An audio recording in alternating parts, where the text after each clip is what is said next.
Okay, question 5. What is the psychological moratorium? What differences exist between complex and traditional societies? How does modernization change things? The gap between childhood dependence and adult autonomy, as Condon puts it, seems to be the fictive or evolutionary development of complex societies. As Inuit society is transitioning from traditional society to complex society, the length and nature of this psychological moratorium is greatly extended. An interesting observation Condon makes is that in heterogeneous societies, adolescents need peer support in finding, preparing for, and entering their life paths and future identities. In more homogeneous indigenous societies, the kin group makes sure that the individual succeeds in the continuation of their collective practice and identity.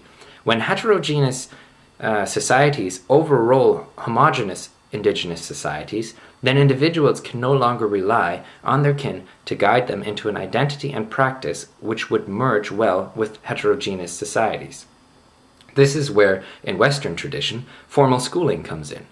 But on another level, teenage community also becomes a new kin group that allows for a framework where identities can be negotiated. I just picked up a really interesting book here at the library. It's by Gillian E. Oakes, and she reports, it's on traditional clothing of the Inuit, mostly the copper mine Inuit of the Central Arctic, which is actually the area that we're discussing in this paper. So, Oakes reports that boys and girls wore clothing styles similar to their parents, and when they reached puberty, they were adult styles. So, clothing is a good indicator of cultural segregation and the existence of subsistence cultures. In our own society, we can definitely tell the age of a person only by seeing their clothes.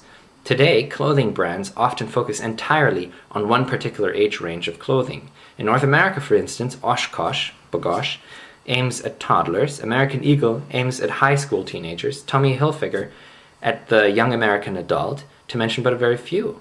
This wide array of distinctive styles in clothing reflects the pronunciation of distinct life cycle stages in society, in Western society.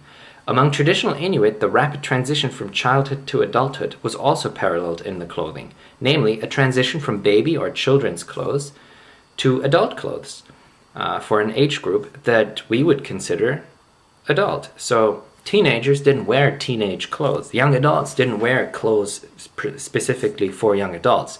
Now, there is an exception, of course, if we speak of dancing robes or dancing clothes or gender-specific and marriage status-specific clothing in pre-contact copper mine Inuit.